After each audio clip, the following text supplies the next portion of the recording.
Hey guys, Desolate Magic here, and we've got some weekend spoilers. As usual, not too many of them, but, well, they're pretty interesting. At least a couple I've seen. So first up, we've got Luchadores de la Sala de Baile. Also known as, if I'm not mistaken, Fighters of the Dance Hall. What?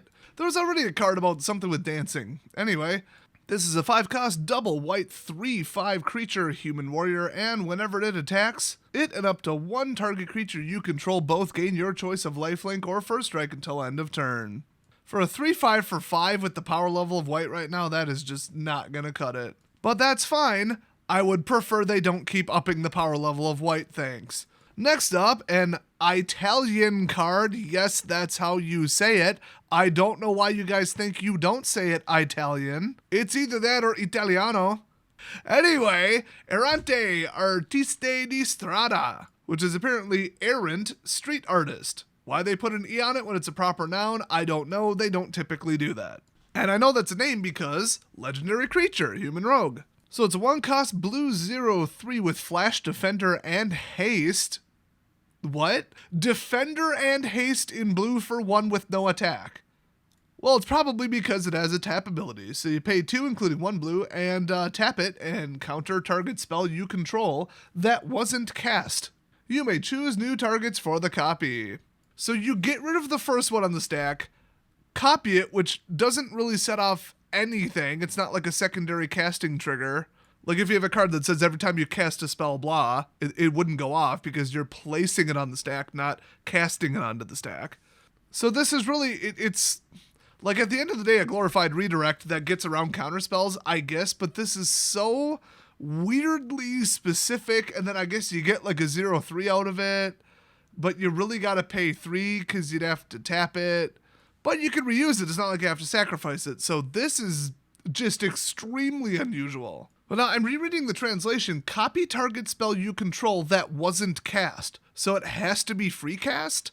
I'm not even sure that that's correct. Yeah, and it's Italian. I can't verify that. So, hey, Wizards, I've got an idea. Release these in English. You're an English company making an English game. There is no reason other than showing off and being fake diverse and fake woke. You could just do all of them in every native country in their native language. And then we could all be on the same page here. Instead of, look at us, we're so global and we're so diverse. Well, you're not. It's all fake and it's all a fraud.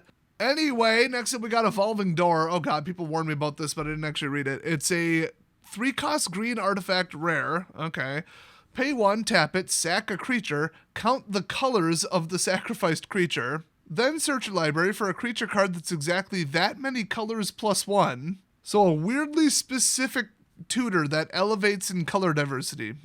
Exile that card, then shuffle. You may cast the exiled card, activate only as a sorcery. Now, because they didn't phrase it, the exiled card gains the ability to be cast, I don't think that persists past the Evolving Door, but sometimes they just kind of shortcut phrase it like that, so I'm not actually sure. So they forgot to put a mana cap on this because they're idiots. So this is just, you can do a 1/1 for 1 in black and go get like a black-white 7-cost.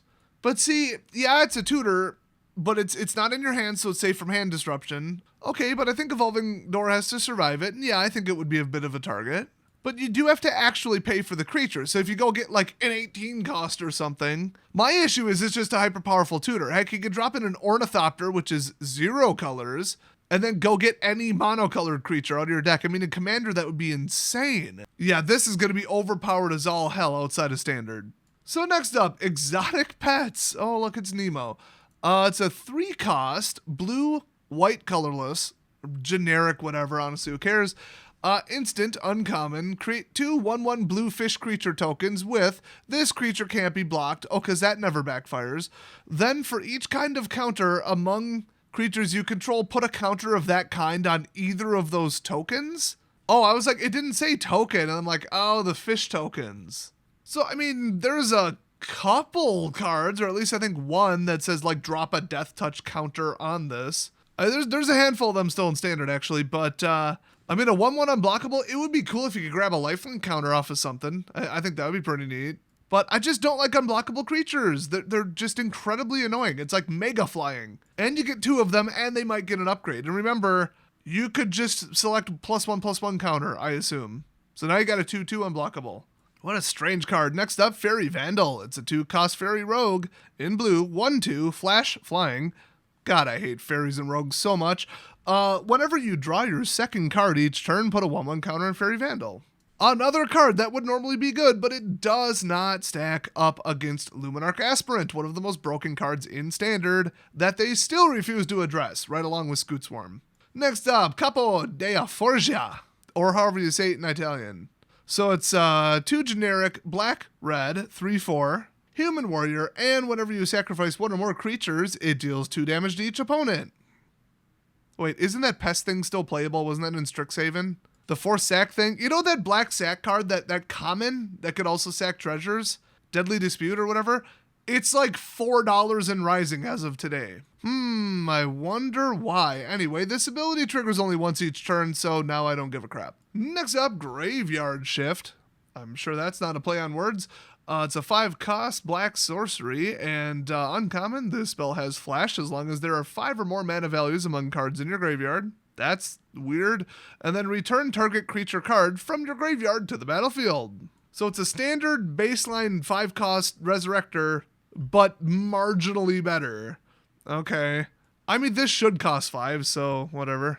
Next up, Luxurious Libation. It's green +X instant. Oh, this should be good. Uncommon, and target creature gets +X/+X until end of turn. Create a 1/1 green and white citizen creature token.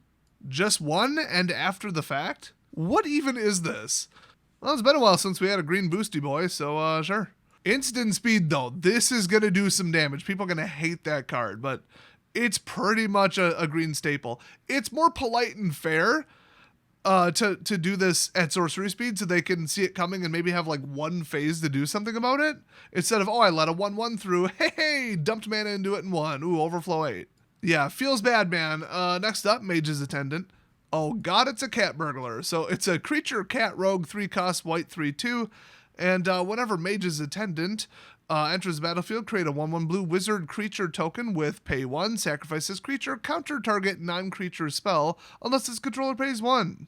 So a portable, what would that be, like mana tithe token? But it's non-creatures only, I like that, while you're maybe playing a deck or colors that you're trying to go wide with, I guess. Once again, weirdly specific, but it's kind of neat. So I'll take it. Next up, Piromane del Maglio Infuocato. And once again, my suspicions were founded that that's not actually Spanish. That's Italiano otra vez. So this is allegedly Pyromancer of the Flaming Mallet. It's probably Maul, not Mallet, but whatever. So 3-cost red 2/2. It's a creature, Viashino.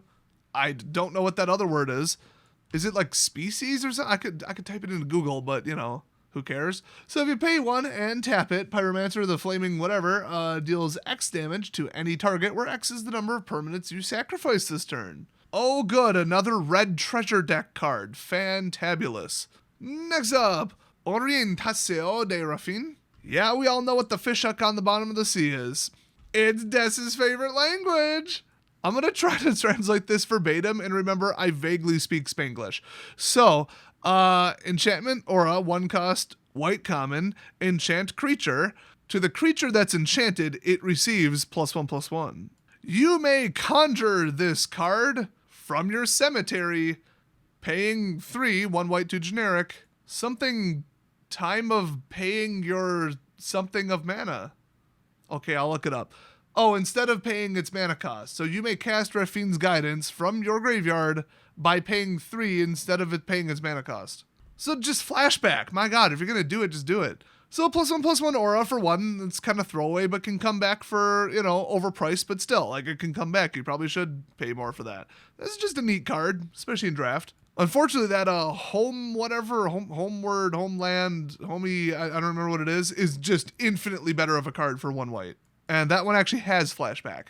Next up, Rob the Archives. Oh, I did that one in Oblivion. So, 2-cost red sorcery, casualty 1, which is, you know, sack a creature with power 1 or greater when you do copy the spell, or just don't. Then exile the top 2 cards of your library. You may play those cards this turn. Probably not worth it unless you want the death trigger. I don't think this is very good, but you never know. Next up, Snooping Newsy. So it's a 2-cost blue-black creature human rogue common, I think. Boy, is that compressed to hell. 2/2, when Snooping Newsy enters battlefield, mill 2 cards, and then as long as there are 5 or more mana values among cards in your graveyard, why couldn't they just call it Mega Threshold and assign a keyword to it? Snooping Newsy gets +1/+1 and has lifelink. Another one of those things where you gotta obnoxiously, obsessively check it, and your graveyard's usually stacked, so they're gonna know that you have a, I'll just call it Mega Threshold card in your hand. If you start, fanning through your graveyard, they're gonna be like, oh, he's checking for that. Like, if it's in play, okay, duh. But if you're about to cast it, they'll be like, I wonder if he's holding one of these. Once again, works in digital, doesn't work so good in paper, but they don't seem to care. Next up, Unlucky Witness. It's a 1-cost 1/1 red human citizen. When Unlucky Witness dies, exile the top 2 cards of your library until your next end step. You may play one of those cards. They really want red to just blow through their deck as quickly as possible. I don't know what they're getting at here. Usually that's like a blue-white thing, and usually it's really awful. I don't know if I've ever seen red do it, but then again, Wheel of Fortune effects. You could argue that's awfully similar to this, just saying. Let alone like a bunch of stuff from like original Theros, and I think Origins had one. It was the something lava, something whatever. I love that card. But yeah, whatever you're searching for, okay. I don't know if this will take off, to be perfectly honest, but who knows? Who knows? Might come together when we see the rest of the spoilers. So next up, Witness Protection. It's just floating masks. If anything, that's going to attract more attention. For God's sake, they're glowing. Anyway, enchantment aura, enchant creature. An enchanted creature loses all abilities and is a green and white citizen creature, nice, with base power and toughness 1/1 named Legitimate Business Person.